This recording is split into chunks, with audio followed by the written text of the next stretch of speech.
Hello everyone, हम लोग daily current affairs के क्वेश्चंस डिस्कस कर रहे थे। उसमें फर्स्ट नंबर क्वेश्चन है, Bharat hydrogen for heritage project के तहत अपनी पहली हाइड्रोजन ट्रेन कहाँ से शुरू करेगा। तो जैसा कि हम जानते हैं कि भारत में फर्स्ट हाइड्रोजन ट्रेन की शुरुआत कर दी गई है और इसकी जो शुरुआत है ये नरेंद्र मोदी के द्वारा की गई है। इसकी शुरुआत नरेंद्र मोदी के द्वारा की गई है, जिसका शुभारंभ है 17 जुलाई, जिसका शुभारंभ 17 जुलाई 2026 में हुआ। ये कहाँ पे ये ट्रेन की शुरुआत की गई है? तो ये ट्रेन की शुरुआत जिंद से की गई है और ये ट्रेन जो है जिंद जिंद से जिंद से सोनीपत तक ये ट्रेन जाएगी। ठीक है, ये ये इंडिया की फर्स्ट हाइड्रोजन ट्रेन है। इंडिया की फर्स्ट हाइड्रोजन ट्रेन है। और वर्ल्ड की अगर फर्स्ट हाइड्रोजन ट्रेन की बात करें तो ये कहाँ पे स्टार्ट की गई थी? ये जर्मनी में शुरू की गई थी।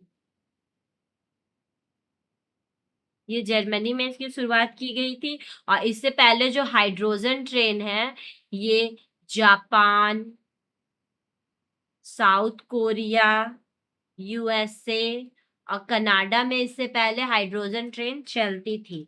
ठीक है, ये जो हाइड्रोजन ट्रेन है इसमें 10 कोच होंगे,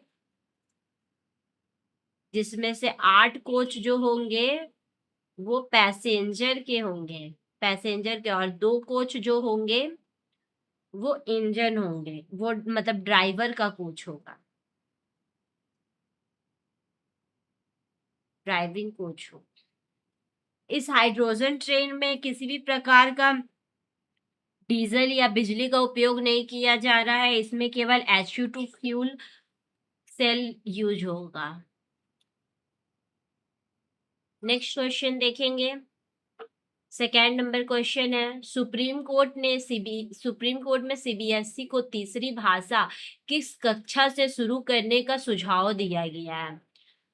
ऑप्शन है चौथी से पांचवी, पांचवी से छठी, छठी से सातवीं या सातवीं से आठवीं।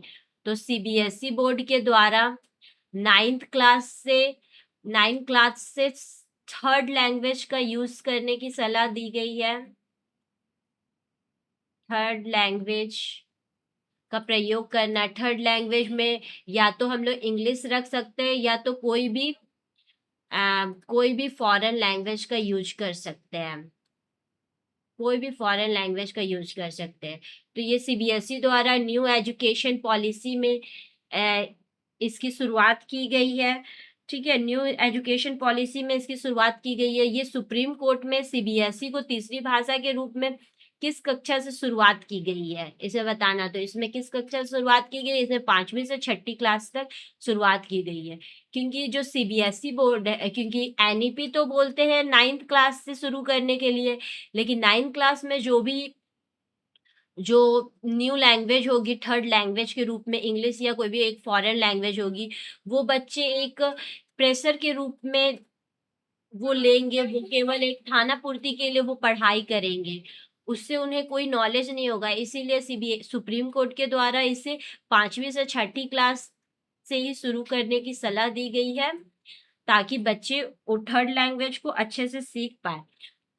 न्यू एजुकेशन, इसमें हम लोग ये क्वेश्चन कर सकते हैं, न्यू एजुकेशन पॉलिसी 2020 में आई है। इसके जो प्रमुख है, इसकी कमेटी जो है वो किस कमेटी के द्वारा लाई गई है? कस्तूरी रंगन समिति के द्वारा लाई गई है। और इसको जो लागू किया गया था ये 29 जुलाई 2020 को लागू किया गया था। वहीं अगर हम लोग देखा जाए तो फर्स्ट एजुकेशन पॉलिसी कब आई है? 1968 में, फिर 1986 में आई है, उसी तरह से आते गई है। नेक्स्ट क्वेश्चन देखेंगे। भगवान जगन्नाथ की विश्व प्रसिद्ध रथ रथ यात्रा का शुभारंभ कहाँ हुआ गया है, कहाँ हुआ है? ऑप्शन है पुरी, भुवनेश्वर, कोणार्क, कोलकाता। हम लोग जानते हैं कि भगवान जगन्नाथ का विश्व प्रसिद्ध जो रथ यात्रा है वो उड़ीसा में होता है, वो उड़ीसा में होता है। और उड़ीसा में कहाँ होता है? वो पुरी में होता है। ठीक है, ये पुरी में होता है। ये स्टार्ट कब से हुआ है? ये स्टार्ट हुआ है 16 जुलाई, 16 जुलाई से स्टार्ट हुआ और ये 9 डेज का रहता है। ठीक है, जरूरी नहीं है कि ये हर एक साल 16 जुलाई को ही हो, ये हर एक साल आषाढ़ माह के शुक्ल पक्ष पे इसका आरंभ होता है। तो इसीलिए हमेशा ये जो डेट है ये हमेशा चेंज होते रहती है। और इसमें जो है 3 रथ होते हैं। फर्स्ट जो रथ होता है वो भगवान जगन्नाथ का रहता है, भगवान जगन्नाथ का रहता है। सेकंड जो रथ रहता है वो बालभद्र का रहता है, भगवान बालभद्र का रहता है। और थर्ड जो रथ रहती है वो देवी सुभद्रा की रहती है, वो देवी सुभद्रा की। जो जगन्नाथ जी का रथ होता है उसे हम लोग नंदी घोष कहते हैं। वही जो बालभद्र का जो रथ होते हैं वो ताल तालध्वज के नाम से कहलाता है। और वही जो देवी सुभद्रा का रहता है वो दर्पदलन कहलाता है। वैसे तो ये जगन्नाथ का जो रथ यात्रा है ये लगभग सभी जगहों पे होता है, लेकिन जो सबसे ज्यादा प्रसिद्ध है ये उड़ीसा के पुरी में है, प्रसिद्ध है। नेक्स्ट क्वेश्चन देखेंगे। फोर्थ नंबर, केंद्रीय मंत्रिमंडल ने mobile phone manufacturing scheme MPMS के लिए कितना बजट आवंटित किया है? 60,500 करोड़, 61,500 करोड़, 62,500 करोड़ या 63,500 करोड़? तो जो MPMS जो स्कीम है ये केंद्रीय मंत्री सेंट्रल गवर्नमेंट के द्वारा ये मंजूरी दी गई है स्कीम। ठीक है, ये इसको कब मंजूरी दी गई है अगर कहा जाए तो ये 15 जुलाई को कैबिनेट के द्वारा इसको मंजूरी दी गई है। इसका सही ऑप्शन होगा, कितना इसका बजट है? इसका बजट है 62,000, इसका बजट है 62,500 करोड़। इसका उद्देश्य क्या है? ये जो MPMS का उद्देश्य है मोबाइल का उत्पादन इंडिया में बढ़ाना, इंडिया में बढ़ाना, ताकि जो इंडिया के लोग हैं वो ज्यादा से ज्यादा मोबाइल का निर्यात कर सके। इसका ये उद्देश्य है। इसमें जो है निर्यात को बढ़ावा मिलेगा, वैश्विक ब्रांड की वृद्धि होगी, साथ ही साथ जो सप्लाई चेन है वो बढ़ेगा।